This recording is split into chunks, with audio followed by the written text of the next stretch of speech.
when I walk around in my normal day, when I think of sleep orchestration, to me, it's about my larger self coordinating my day to a degree in order to put things in front of me that I need to address.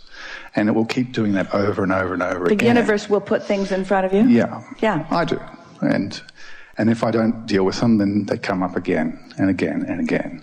And the process of dealing with them... Well, your vibration is where you last left it. But Yes. we are not proponents. We think it would be just fine to let some of those old, unpleasant pipes that were leading to old, unpleasant experiences close up from neglect. Yeah. You can't get to the bottom of anything. There's no bottom. So the more you try to address it, the more you just open the pipe and lead to it, you see. And so since you have access to things that feel good, if we were standing in your physical shoes, that's what we would reach for. So tell us again, what did you mean? Because you had a very strong point that you were making that we did our best to derail, but didn't quite. So we want to hear it again. Okay. There are things that happen that I have to deal with that if I don't deal with... No. I keep presenting these things to myself because they're important and I really want to work them out.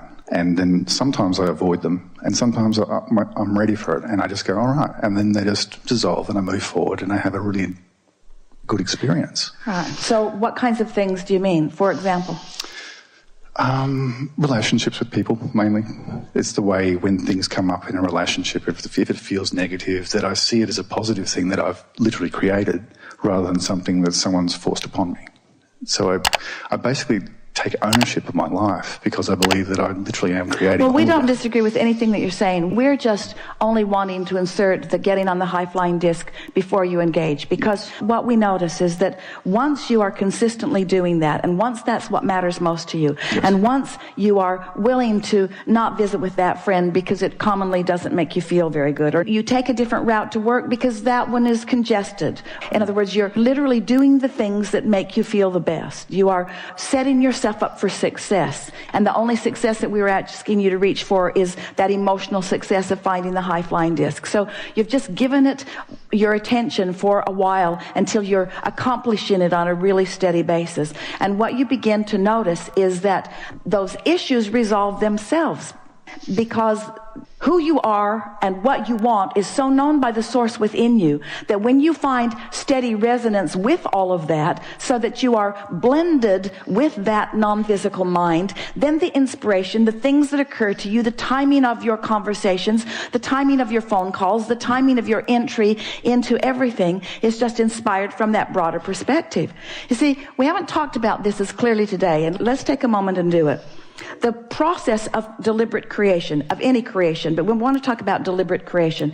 There are 3 steps to it. Step 1 happens automatically because the exposure to life just causes you to identify a clearer and clearer desire. So that's step 1. It happens automatically by being focused in this time-space reality. You can't stop it. You really can't even do that much to enhance it. It's just a byproduct, as you just eloquently said, of your life experience. So off goes the expanded version of you, which begs the question, how close to the expanded version of you are you? But we'll save that question for a moment. Step 2 is source becomes the vibrational equivalent of your expansion. So vibrationally speaking, you've already taken that expansion, that interdimensional thing that you were talking about doing while you're sleeping. You become that non-physical version. You know it, you own it vibrationally. But that is the non-physical version of you, which you have options of all day long, of being a vibrational match to or not. So that's step 3. You have the option of being a vibrational match to this non-physical version when you wake up or not. You have the option of being a vibrational match to all that you've become when you wake up or not. And the or not, or the doing it or not, is dependent upon what you're doing vibrationally. Because this is a frequency. This pure positive energy, expanded version of you, your interdimensional expansion that you've experienced, all of that stuff that you've been living, it has a vibrational frequency that if you're not on the wavelength of it, you're not going to have a demonstration of it in your physical life. life experience. So when you wake up, you're either there or you're not. And the way you feel is the indication of that alignment or that not alignment. As soon as you wake up, you're there. Just for a moment, you're there. You're just there for a moment. And if you can acknowledge, I'm there, I don't really know what that means, I don't know how long I'll be here, but I accept that I am the non-physical equivalent of this pure positive energy. Now, if you've been listening to us for a while, then you could jump in with some things like, which means today's going to be a really good day, and today I'm going to have clarity that is really superb, and I'm expecting lots of wonderful rendezvous with lots of people, and I'm really happy to be alive in my physical body. I'm glad to do the physical part that I came here to do, and I'm so excited that I have this non-physical backup and all this non-physical energy. Now, that's a really general and rather extreme acknowledgement on your part. I'm pure positive energy right now, and I'm going to see if I can keep this momentum going. And if I don't, it doesn't matter. I can push the reset button tomorrow, or today through meditation, or today through some naps or tools that I have. Precisely. Or through some distraction. Bicycles. Say again? Riding bicycles. As I come into pure positive energy with who I am. And now, this day gives you evidence of what you've accomplished. And so you begin to gain your sense of stability in this. You begin to recognize your power. Within a few days, you begin to feel sort of invincible. Now, here's the conversation that we've been waiting to have with you today. You begin to notice that the things that you lightly are contemplating are flowing easily into your experience. Because in the light feeling, in the absence of effort feeling, in the light, so light, maybe it's because it's unimportant, maybe because it's unimportant, I haven't been beating the drum of it, and so I don't have a lot of momentum going in opposition to it. But in the lightness of it, the universe demonstrates it in some obvious way. So this is what brought Esther to the question. The lightness seems like the opposite of effort. So when I find myself trying, which is, we hear that from you a little bit, in the realization that you're trying, you might want to stop and say, this trying could be counterproductive. I'm efforting, which means I'm not engaging the energy that creates worlds, which means I think I'll just give this another run tomorrow. And as you do that and do that and do that, you're going to find that effort is not a factor in your experience. You're going to find that trying and struggle are not a factor in your experience. You're going to begin to discover that things that you want lightly come easily. So there's something important to be talking about there. How can I feel light about something I've been so intense about for so long? And we say, by giving it a rest. By giving it a rest. By focusing on some other things for a while. Or by getting as general about it as you can. And things just work out. They just work out. Funny thing to hear from someone who's teaching you about deliberate creation. Deliberate creation. Deliberate creation is about tuning your frequency. Deliberate creation is about feeling your emotions and knowing what they're telling. Deliberate creation is about understanding the relationship between who you really are and what you really want and what you're doing right here and now.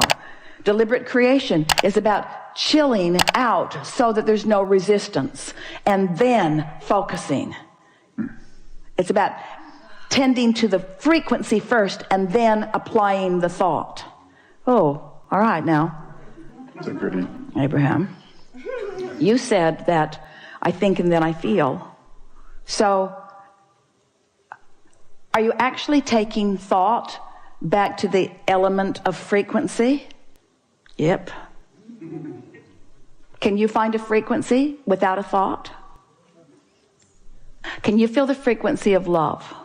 Can you feel the frequency of love? Now, don't get carried away about who you love or who you loved or anything like that. Just feel the frequency of love. Can you feel the frequency of love? Can you feel the frequency of enthusiasm? Can you feel the frequency of fun? So it's possible to feel a frequency by interpreting through emotion in a sort of thoughtless place. That's all we're asking you to do. That's the thing to do first thing in the morning. Wake up and enjoy the non-thought. Don't be too quick to try to figure out what this day means and where you have to go and what you have to do. Just give yourself, if you can, 68 seconds of just basking in the energy, in the non-action, non-verbal, even non-thought vibrational frequency. Just give it a chance and see what happens. And then watch how the thoughts begin to follow suit. It is our promise to you. Get that momentum going and you'll be off on the right foot. And as soon as tomorrow, you'll have a day unlike any other day that you've ever had. We're not kidding you. Give it a month and you'll feel absolute control of your experience. And when people see the difference in the way you feel, they'll say, what are you doing? And you say, it's kind of hard to describe. I'm doing a lot less than I've ever done before. Well, what do you mean? Well, I'm focused upon the way I feel. Well, what does that mean? It means I don't want to talk about this with you anymore. There's a really good chance you're going to talk me off my high-flying disc. Well, what are you smoking? Well, it's not like that. This is a non-drug high. It's a non-drug alignment. It's alignment that has always been there for me that now I'm consciously tapping into. It's alignment that I've been stumbling on all my life, just didn't know how to maintain it. Didn't know how to create it to begin with and didn't know how to maintain it. Now I do, so I'm doing a more consistent job of it. So I've got more momentum going. So I've got more airtime happening, more vibrational airtime, more attention, more verbal time, more stuff from me about those pipes that I want to keep open. What pipes are you talking about? Well, you see, there's this path of least resistance between me and everything else. And it's a path of least resistance between me and what I want, and it's a path of least resistance between me and what I don't want. It's a path of least resistance. And I'm just keeping the pathway open on the things that I care about. Well, how do you know the difference? Things I care about that I really want feel good to me when I think about them. When I'm focused upon what I want, it always feels good. When I'm focused in opposition, it never feels good. Oh, seems too simplistic to me, they'll say. I know, it did to me at first. That's why I tried to make it harder than it needed to be. I made it harder than it needed to be for quite a while, and then who knew? I'm supposed to feel good. Life is supposed to be fun. I have endless unseen energies that have my back, who know what I want, who are pointing the way. I had no idea the leverage, the creative energy that was available to me until I started pointing it. Well, what have you accomplished with this? Well, I feel great. I know, but what else? Well, I just feel wonderful. Well, what else? Well, it's too much to tell. Well, tell me something. Well, I just feel great. I feel great. And mostly nice people are around me. And people who used to bother me aren't coming around. And some of them that used to bother me don't bother me anymore. And ideas come more easily to me. I'm more intuitive. I'm more clear-minded. The things that occur to me occur in better timing. So when I act on them, I get more immediate results. The things that I want are just flowing into my experience. My day-to-day moments are really exciting. I used to look forward to a vacation and kind of put up with everything before it. And now every day feels sort of like that vacation. I have that lighthearted feeling all day, even when you're at work.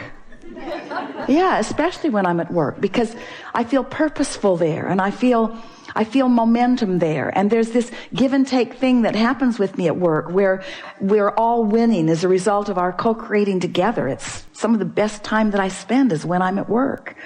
So many lovely people in this world. Have you noticed? Well, not so much. I haven't noticed that so much. Well, that's because I'm on my high-flying disc. I know that's what... Well, now, tell me about this stupid disc. How did you get on this high-flying disc? I was born there. I was born there. I talked myself out of it with a lot of help from others who had forgotten about it too. But no, I mean, how did you get on it today? Well, I thought you'd never ask. Well, this morning when I woke up, I just thought happy thoughts. So that's your philosophy. You just think happy thoughts. Yeah? I stopped watching television for the most part. There's some shows I really like that I am recording and watching, fast forwarding through all the commercials, which means television won't be around for long because, yeah, just think happy thoughts. Hang around with people who feel good mostly.